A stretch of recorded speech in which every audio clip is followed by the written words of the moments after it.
බුද්ධ කාලීන සමයේ කොසොල් රට පාලනය කරේ පසේ නදී කොසොල් රජය.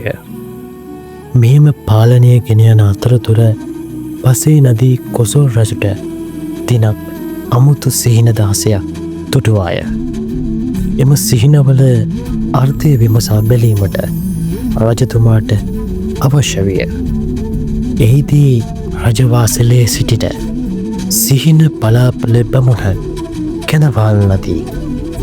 මෙහිදී රජතුමා දුටු සිහින දාසය ඔවුන්ට පවසාලන් නදී. අවස්ථාවාදී වූ සිහින පලාපල බමුණන් මෙසේ සිතුවා. මේක නම් හොඳ අවස්ථාවක් වනු අපිට. මේක අපි වවාගෙන කන්න පුළුවන් අවස්ථාවක්. එහිදී මෙම සිහින පලාපල කියන බමුණන් විසින් මෙසේ සිතුවා. එහිදී මෙම සිහින පලාපල බමුණන් විසින් රජතුමාට මෙසේ ප්‍රකාශ කරන ලදී. රජතුමනි, මේ රටටත් ඔබටත් අභාග්‍ය සම්පන්න අවස්ථාවක් මෙම සිහිනවලින් පෙන්නු කරනවා. එම නිසා මේ සඳහා යාගයක් කර යුතුයි. එය නමින් සර්ව චතුස්සක මහා යාගයයි.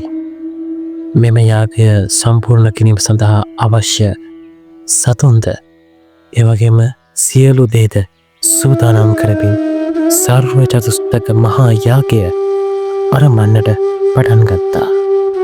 මෙය දුටු පසේ නදී කොසොල් රජුගේ බිසව මල්ලිකා දේවිය කෝපයට පත් වුණා.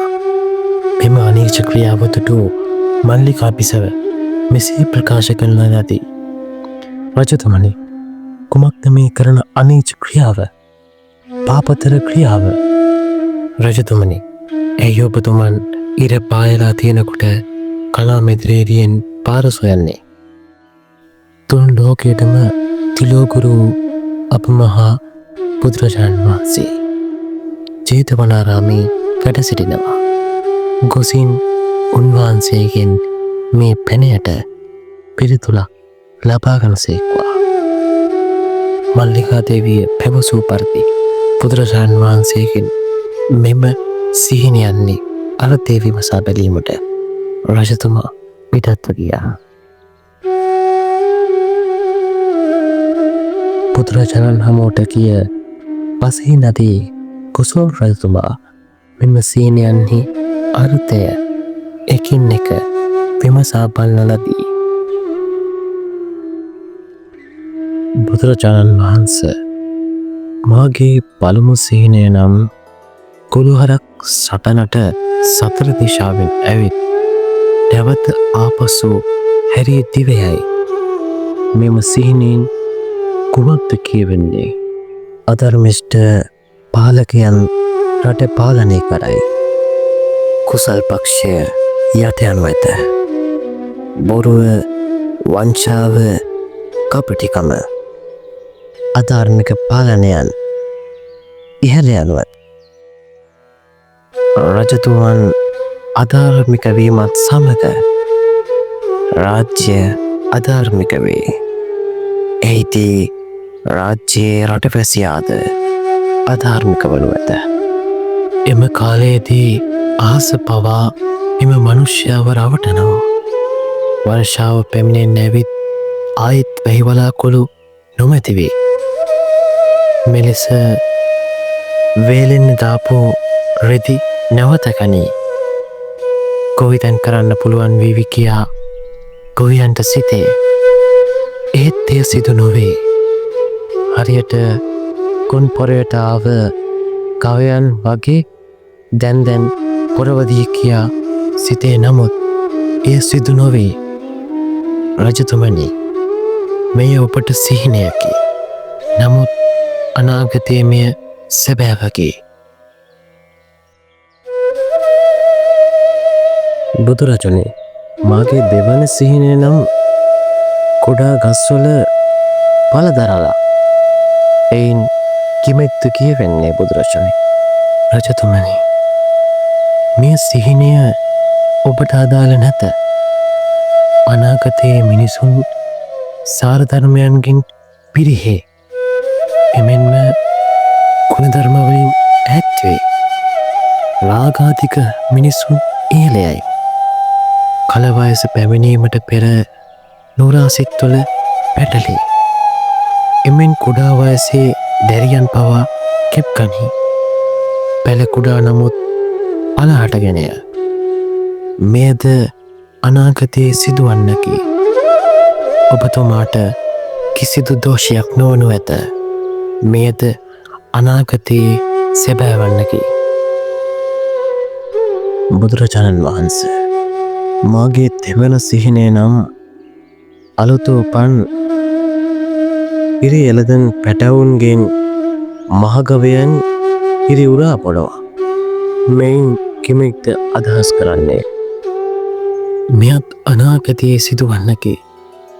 දරුවන්ගේ ගුණධර්ම හීනවේ. සිත තුළ තෙතමනයක් නොමැතිවේ. දරුවන් අවවාද අනුශාසනා නොපිළිගනී. එවැනි කාලයක දරුවන් දෙමව්පියන්ගේ ගුණ නොහඳුනති. ගුරු සිසු සබඳතා නොහඳුනති. දෙමව්පියන් දරුවන්ගේ උපස්ථාන මත යැපෙයි. දරුවන්ගෙන් පෝෂණය ලබන්නට සිදුවේ. මෙයත් අනාගතයේ සිදුවන්න. බුදුරජාණන් මාගේ සිව්වන සිහිනය. ගැල් ඇදීමට මහගවයන් සිටියදී ඉදිරියේ නාටුක් දොරවල ලපටි ගවයන් බඳී. මෙම සිහිනයෙන් අදහස් කරන්නේ කුමක්ද? සිහිනේ දුටුවේ ඔබතුමයි. මෙයක් අනාගතයේදී සිදුවන්නකි. අනාගතයේදී දුර්වල පාලකයන් රට කරවයි. සුදුස්සාට සුදුසු තැන නොමැතිවේ. පාලන තන්ත්‍රය නොසුදුසු පාලනයට පත්වේ. සුදුස්සාට ඔහේ බලා සිටීමට සිදුවේ. මෙයද අනාගතයේ සැබෑවන්නකි. බුදුරජාණන් වහන්සේ මීළඟ සිහිනෙන් මා දොටුවේ දිත්ව ඔලු සහිත අශ්වයේ තිරික පුදිනවා. මේ මාරුත්තය කිමෙක්ද බුදුරජුනි? අනාගතයේදී පාලකයන් පත්වන්නේ තෘෂ්ණා අධික මිනිසුන්ය. අනුකම්පාව, දයාව, පරාර්ථකාමී බව, සහකම්පනය මේ ගුණ නොමැති මිනිසුන් පාලන තන්ත්‍රයට පැමිණීම තුළින් අල්ලසින් ජීවත් වේ. ඉතිරි තොරටුවෙන් හා පසු තොරටුවෙන් අල්ලස් ගනී. අල්ලසින් වැජිපේ. දෙපැත්තෙන්ම තිරු කන අශ්වයා යනු මෙයයි. මෙයත් අනාගතයේ සැබෑවන්නකි. බුදුරජාණන් වහන්සේ මා මීළඟ සිහිනෙන් දුටුවේ රන්තැලියකට සුළුදිය පහ කරන ජරා සිවලයි. මෙම සිහිනේ අත්දේකමෙක්ද? මෙම සිහිනයෙන්ද ඔබතුමාට කිසිදු අන්තරාවක් සිදු නොවේ. අනාගතයේ විජාතික හැඟීම් ඇති අය රට පාලනය කරයි. තම වර්ගයාට ආදරය නැති, ජාතියට ආදරය නැති, රටවැසියාට ආදරය නැති විජාතික හස්ත රජවේ. රජවී ස්වජාතිකයන්ට හීන තැනක් ලැබේ. විජාතිකයන් ආවඩයි. ඔවුන්ගේ සංස්කෘතිය බලදගන්නට සිදුවේ. මෙයද අනාගතයේ සැබෑවන්නකි. බුදුරජාණන් මා මීළඟ සිහිනෙන් දුටුවේ පුටුවේ යටට වී අඹරන ලනුව කන සිවල් දේටුවා. මෙම සිහිනේ අර්ථය කුමක්ද? අනාගතයේදී ඇතැම් පුරුෂයන්ගේ ස්ත්‍රීන් කාමසක්ත වේ. වෛවාරණ විලාසිතාවන් පස්සේ යමින් හිරියොතප්පය සිඳගත් ක්‍රියාවන් වල නියැලේ. තම ස්වාමි පුරුෂයා හම්බ කරන ධනය, වස්තුව විනාශ කරයි. පමණෙක්මවා සැපත ලබයි. පරපුරුෂ සේවනය නියැලේ. මෙය ඔබතුමාට අදාළ නැත. අනාගතයේ ඇතැම් පුරුෂයන්ට මුහුණ පෑමට සිදුවන්නකි. පුදුරජුනේ මාගේ අටවන සිහිනය නම් මධ්‍යයේ ඇති ලොකු කලයකට එක දිගටම පිරී ඉතිරී යනසේ මිනිසුන් වතුර පුරවනවා. මෙම සිහිනයෙන් අර්ථ ගැන්වෙන්නේ කිමෙක්ද? රජතුමනි, අනාගතයේ අධර්මයේ වැජබේ අතුරදර්ශී තීන්දු තීරණ මත රාජ්‍ය තන්ත්‍රය සිදුවේ. රටවැසියාට යැපීමට තිබෙන රාජ්‍ය භාණ්ඩාගාරය හිස්වේ. රට ණයබරින් වැඩිවේ. රටවැසියාගේ බදු බර වැඩි කරයි. ඉන් පසුව එම ධනය පාලකයා සොරාකයි. ඔවුන් සැප උත්තරායයි. රටවැසියා හෙම්බත් වේ. මෙයත් අනාගතයේ සඵල වන්නකි. ඔබට සිහිනයක් පමණයි. ඇත්තෝ තරවේ, නැත්තෝ නැත්තටම නැතිවේ. බුදුරජාණන්, මාගේ නවවන සිහිනය නම් පොකුණ මධ්‍ය කැලබී බොරවී ඇත. පොකුණ හරිනම් වියුත්තේ ඉවුරු තලය පමණක් බොරවීමයි. ඒත් බොරවී ඇත්තේ පොකුණේ මධ්‍යයයි. මෙම සිහිනයෙන් අර්ථ ගැන්වෙන්නේ කිමෙක්? රජතුමනි, අනාගතයේ මිනිසුන් රාග දේශ මෝහ හටගෙන අගතියට යනු ඇත. හරියට උප්දණ්ඩක් තලා යුෂ ගන්නාසේ ජනතාව තලා පෙලා ජනතාවගේ වස්තුව සොරාකයි. බදු බරින් මිරිකිලා දරාගන්න බැරුව ජනතාව ගම් නියංගම් දමා හැරයයි. නගරයන් වල ජන ශුන්‍ය වේ. මෙය අනාගතයේ සිදුවන්න. බුදුරජාණන්, මාගේ දසවන සිහිනය නම් පිළිවෙලකට බත් නොයිදෙන බත් සැලියයි. බත් සැලියේ එක පැත්තක් පිලිසී ඇත. අනිත් පැත්ත සාමාන්‍ය පරිදිය. අනිත් පැත්ත වෙනස්ය. මෙම සිහිනයේ අර්ථය කිමෙක්ද? රජතුමනි, මෙම සිහිනයෙන් කියවෙන්නේ ගිහි පැවිදි දෙපාර්ශවය තුළ තුසිල්වත් පුද්ගලයන් අන්තවාදීන් පිහිවේ. පරිසරයත් අධාර්මික වේ. සුළඟ රළුවේ. මිනිසුන්ට ප්‍රණීත ආහාරයක්වත් අනුභව කිරීමට නොහැකි වෙනවා. ආහාර විෂ වෙනවා. රසය නොමැති වෙනවා. සමාජය පිරිහීමට ලක් වෙනවා. සරුබිම් නිසරු වෙනවා. මෙයද අනාගතයේ සැබෑවන්නකි. ඔබතුමාට කිසිදු අන්තරාවක් මෙමකින් සිදු නොවේ. බුදුරජාණන්, මාගේ 11 වන සිහිනය නම් කුණු මෝරු ගානට විකිනෙන සඳුන් කොටයක්.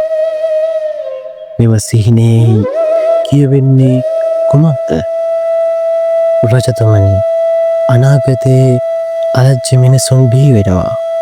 තථාගතයන් විසින් දේශනා කරන ලද ධර්මය ලාභ සත්කාර උදෙසා දේශනා කරනවා.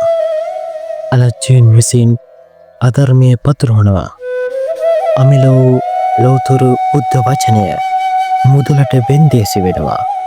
රජතුමනි, මෙයත් අනාගතයේ සිදුවන්නකි.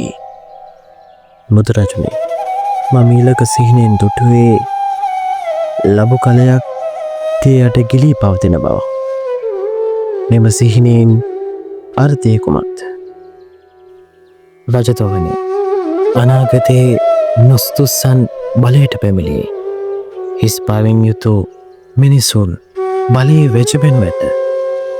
හිස් දේවල් බරද්‍රව්‍යසේ තිස්වේ. මෙයත් අනාගතයේ සිදුවන්නකි. බුදුරජාණන්, මම ඊළඟ සිහිනෙන් දුටුවේ දියමත පාවෙන ගල් කොට්ටිය. මෙය කිසිසේත්ම සිදුවිය නොහැක්කක්. මෙම සිහිනෙන් අර්ථ ගැන්වෙන්නේ කුමක්ද? රජතුමනි, මෙම සිහිනය තුළින් කියවෙන්නේ සුදුස්සන් වැඩකට නැති පාවෙන ද්‍රේවල්සේ සමාජයට දිස්වේ. නුසුදුස්සෝ සමාජයට සුදුස්සන්නගේ දිස්වේ. එයද අනාගතයේ සිදුවන්නකි. බුදුරජුනේ මා මේලකට තුතු සිහිනය නම් භයංකාරය දරුණු සර්පයන් කිලා දමන මෙඩියේ මෙම සිහිනයෙන් අර්ථයක් මැක්ත. ඔබතුමන් තොටු මේ සිහිනයෙන් කියවෙන්නේ අනාගතයේ මිනිසුන් රාගදේශ මෝහයෙන් මත්වේ ස්ත්‍රීන් පුරුෂයෙන් පාපිස්සක්සේ සලකා කටයුතු කරයි. මෙයත් අනාගතයේ සැබෑවන්නකි. බුදුරජාණන් වහන්සේ මා 15 වන සිහිනයෙන් දුටුවේ කපුටෙක් පිරිවරා සිටින ස්වර්ණ හංසයින් පිරිසක්. මෙම සිහිනයෙන් අර්ථ ගැන්වෙන්නේ කුමක්ද? රජතුමනි, දුර්වල කපටි රාජ්‍ය පාලකයන් රාජ්‍යයට පහළ වේ. දුර්වලයාගේ මෝඩ කීරණවලට උගතුන්ට යටත් වී කටයුතු කිරීමට සිදු වෙනවා. හරියට කපුටන් මජ වී හංසයා වහලුන් වන වාසේ. මෙයද අනාගතයේ සඵලවන්නකි. බුදුරජාණන් වහන්සේ මා අවසන් වරට දුටු සිහිනය නම් එරුවෙක් විසින් ගොදුරු කරගත්ත කොටියේ. මෙව සිහිනයෙන් කියවෙන්නේ කිමෙක්ද? රජතුමනි, ඔබ දුටුව අවසාන සිහිනයෙන් කියවෙන්නේ අනාගතයේ අනීතිය නීතිය බවට පත්වෙන බවයි. යුක්තිය අයුක්තිය වේ. සාධාරණය අසාධාරණය වේ. බලවතුන් අසරණ වෙනවා. දුබලයන් ප්‍රබලයන්සේ සමාජයේ වැජබේ. එම සිහිනයෙන් ඔබට අනර්ථයක් සිදු නොවේ. මෙය අනාගතයේ සඵලවන්නකි. මහරජතුමනි, සංසාර ගමනේ කටහොර බව භයානක භාවය අවබෝධ කරගන්න. මෙය ඔබතුමාට පමණක් දුටු සිහින නොවේ. අතීතයේ බරණැස පාලනය කර බරණැස් මහරජතුමාටද මෙම සිහින 16 පෙනුණා. මෙය තමයි සංසාරය. එදා බුදුරජාණන් වහන්සේ දේශනා කළ පරිදි අනාගතයයි කියන කාලයද අප ජීවත් වන්නේ.